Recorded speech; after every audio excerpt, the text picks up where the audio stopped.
বাংলাদেশ জিন্নের জন্মদিন পালন করার জন্য 24-এ লড়াই হয়েছে। কোন নির্বাচনে চরমোনাই যায় না আওয়ামী লীগের সাথে? চরমোনাই তো আওয়ামী লীগের দোষর। শাহাবুদ্দিন সরকারের কথা নিশ্চয়ই মনে আছে, 3 মাস উনি নির্বাচন হচ্ছে না, তো এত সুন্দর নির্বাচন সেবার হয়েছে না, তো এবারও সেটা সম্ভব ছিল। জুলাইয়ের ঘোষণাপত্র কালকে প্রকাশ করলেন আমাদের প্রধান উপদেষ্টা, উনি নির্বাচনের কথা বলেছেন। নির্বাচন কেন সম্ভব না? নির্বাচন আপনি যে সংস্কার চান, এটা হলো নির্বাচনের চান না, সেই কারণে নির্বাচন যখন গণতান্ত্রিক সরকার একটা তৈরি হবে তারও তো কিছু দায়িত্ব পালন করতে হবে। সে কি চোখ বন্ধ করে আওয়ামী লীগকে মাফ করে দেবে? সে কি 16 বছর তার নেতাকর্মীরা জুলুমে নির্যাতন হয় নাই? বিএনপি নেতাকর্মীকে হত্যা হয় নাই?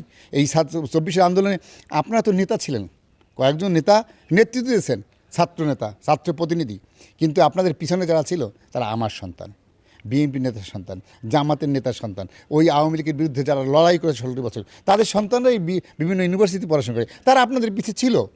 এবং তাদের লক্ষ্য ছিল না যে একটা রাজনৈতিক দল গঠন করবেন, তাদের লক্ষ্য ছিল না সরকারের প্রতিনিধিত্ব করবেন, তাদের লক্ষ্য ছিল একটাই, যে বৈষম্য সৃষ্টি হয়েছে, ভোটের অধিকার নষ্ট হয়েছে, আইনের শাসন ছিল না, বাংলাদেশের মানুষের বাক স্বাধীনতা ছিল না, এবং আমরা যে তাবেদারি করেছি সেই তাবেদারি রাষ্ট্র থেকে আমরা কেমন মুক্তি পাবো, সেই আন্দোলনে জড়িত হয়েছিল সাধারণ ছাত্রছাত্রীরা। এখন সাধারণ ছাত্রছাত্রী সেই মতামতকে উপেক্ষা করে তাদেরকে ব্যবহার করে, তাদের রক্তকে ব্যবহার করে আজকে যারা ষড়যন্ত্রের সাথে লিপ্ত হয়েছেন, অনেকে স্লোগান দেয়, বলে কি ইনকিলাব জিন্দাবাদ। আমরা দেখেছি এই 24-এর বিজয়ের পরে জিন্নের জন্মদিন যেন কারা পালন করে ঢাকায়। বাংলাদেশ জিন্নের জন্মদিন পালন করার জন্য 24-এ লড়াই হয়েছে। বসুন্ধরা টিস্যু, অশুদ্ধতার বিরুদ্ধে এক বিন্দুও ছাড় নয়। ইনকিলাব জিন্দাবাদ স্লোগান দেওয়ার জন্য লড়াই হয়েছে, প্রশ্নই আসে না। 71-এর স্বাধীনতার চেতনাকে ধারণ করে, 24-এর চেতনাকে ধারণ করে বিএনপি সামনে এগিয়ে যাচ্ছে, এবং এখানে কোনো ষড়যন্ত্র বিএনপি মানবে না। এই নির্বাচন যে আমাদের প্রধান উপদেষ্টা, শোনেন, যদি সেই টাইমে নির্বাচন না তোলে, দেশে যদি কোনো অরাজকতা সৃষ্টি হয়, আমরা যদি যারা ষড়যন্ত্র করতে চায় সেই ষড়যন্ত্র আমরা মেনে নেবো, সেটা মনে হয় আপনাদের? তারেক রহমান সম্পর্কে কটূক্তি করে, যে কারা করে? যারা বিগত শেখ হাসিনা সরকারের সাথে বারবার নির্বাচন করছে, লাস্ট নির্বাচনে এই সলমন পীর সাহেব লাস্ট নির্বাচনে যায় না, তার আগে প্রত্যেকটা নির্বাচনে সলমন পীর সাহেব আওয়ামী লীগের সাথে করছে না? হয় এবার ভাগাতে মেলে নাই, শেখ হাসিনা সিট দেয় না, পাত্তা দেয় নাই, সেই কারণে লাস্টে নির্বাচন সলমন পীর সাহেব যায় না। নাহলে কোন নির্বাচনে সলমন যায় না আওয়ামী লীগের সাথে? তো সলমন তো আওয়ামী লীগের দোষর, আওয়ামী লীগের সরকারের তারা যে তারা তাকে হেল্প করছে। এখন কেমনে বুঝি না যে সরমনাই আবার এইখানে জামাতের সাথে যুক্ত হয়েছে ষড়যন্ত্র করার জন্য?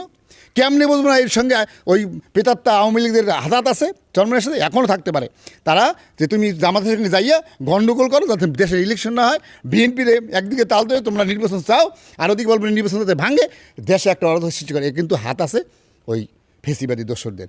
অতএব এখানে আমাদেরকে সকলকে গণতান্ত্রিক আন্দোলন যারা করেছি, যারা আমাদের এই দেশটাকে নতুন করে স্বৈর শাসক মুক্ত করেছেন, ফেসিবাদী মুক্ত করেছেন, সেই ফেসিবাদ মুক্ত রাখতে হলে একটা নির্বাচনের মধ্যে দিয়ে একটা গভর্নমেন্ট তৈরি করতে হবে, এবং আমাদের প্রধান উপদেষ্টা যে নির্বাচন ঘোষণা দিয়েছে সেটা ইজি সম্ভব।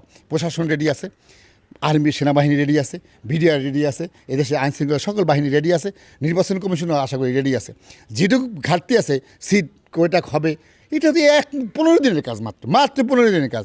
সেই ক্ষেত্রে আমি আশা করি প্রধান উপদেষ্টার এই ভাষা, এটাই যেন সত্যিকারের ভাষা হয়, এই তারিখে যেন নির্বাচন হয়, দেশে যেন কোনো অরাজকতা সৃষ্টি না হয়, অরাজকতার মধ্যে দিয়ে লাভবান হবে শুধু ফেসিবাদীরা।